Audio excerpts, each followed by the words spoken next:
Halo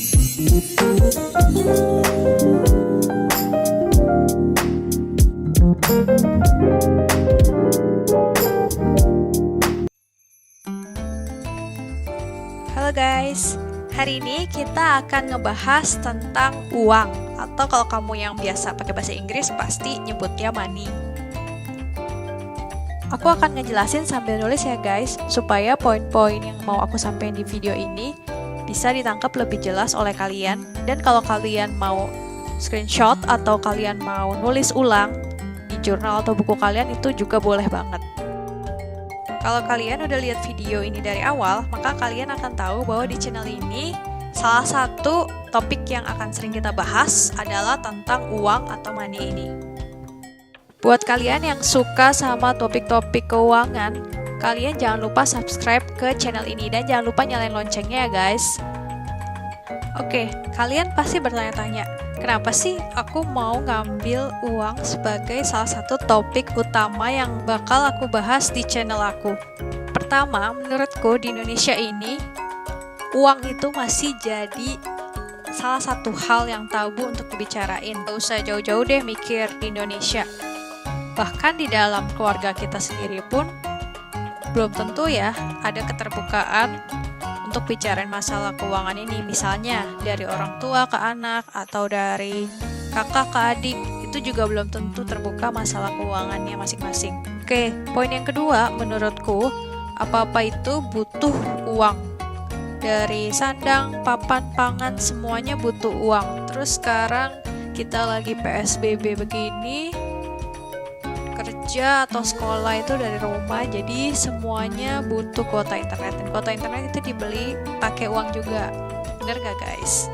Oke, yang poin selanjutnya, menurutku kita sebagai milenial ini tentunya punya kebutuhan dan juga punya keinginan yang tinggi.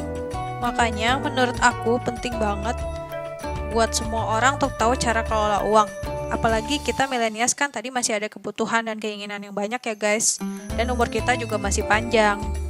Dan kita juga nggak mau kan pas pensiun kita ngerepotin orang lain. Kalau dari kalian ada yang belum tahu, ini aku kasih tahu dulu ya. Menurut Wikipedia, milenial itu adalah generasi muda yang lahir di antara tahun 1980-an sampai tahun 2000-an. Aku pengen tahu nih, berapa banyak ya milenial yang nonton video pertamaku ini? Kalau kalian masih masuk umur milenial, komen ya di kolom komen. Tentang milenial ini, aku juga baca di Indonesian Millennial Report 2020 dari IDN Research Institute. Di report itu disebutkan bahwa Indonesia sedang mendapatkan bonus demografi yang akan berakhir di tahun 2045. Kalian mungkin bertanya-tanya, apa sih ini maksud dengan bonus demografi?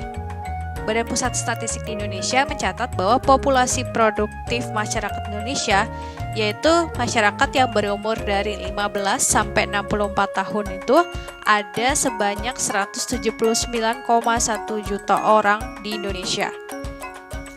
Di mana yang berumur antara 21 sampai 36 tahun yang bisa kita sebut sebagai milenial ada sebanyak 63,5 juta orang. Nah, maka itu kalian bisa bayangin kan seberapa signifikannya dampak milenial ke ekonomi Indonesia. Sekarang kita sampai ke pertanyaan selanjutnya. Sebenarnya milenial di Indonesia itu bisa nabung dan invest gak sih?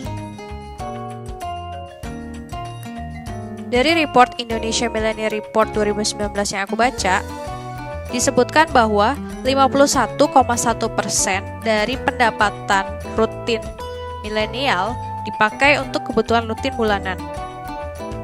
Balik ke pertanyaan yang awal tadi, bisa nabung dan invest gak ya milenial? Nah, dari laporan ini juga disebutkan bahwa milenial itu bisa menabung rata-rata hanya 10,7% saja dari penghasilan bulanan mereka.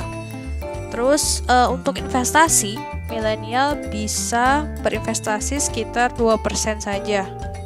Sisanya untuk apa? Sisanya itu ada untuk hiburan, untuk asuransi, internet, pulsa telepon, amal zakat, dan lain-lainnya. Hiburan di sini maksudnya bisa macam-macam ya. Misalnya kalian beli baju baru, beli kamera baru, atau kalian coba ke restoran yang baru.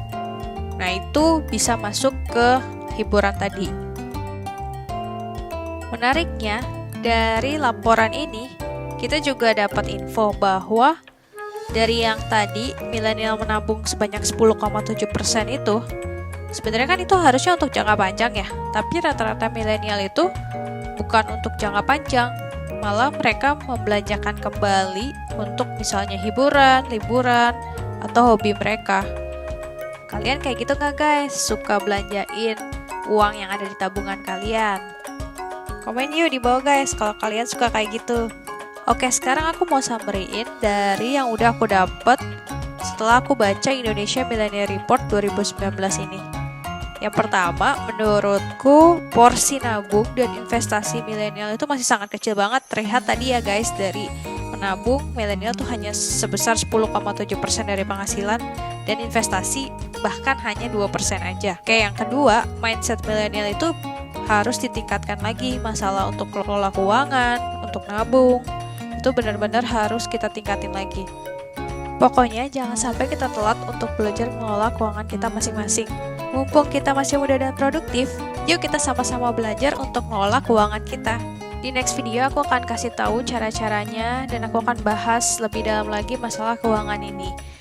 Kalian tetap stay tune ya guys di channel ini. Jangan lupa subscribe, nyalain lonceng notifikasinya, like, dan juga komen dan share ke teman-teman kalian yang suka dengan bahasan tentang keuangan. Thank you buat kalian semua yang udah nonton video ini sampai habis. Kita ketemu lagi di video selanjutnya ya. Bye!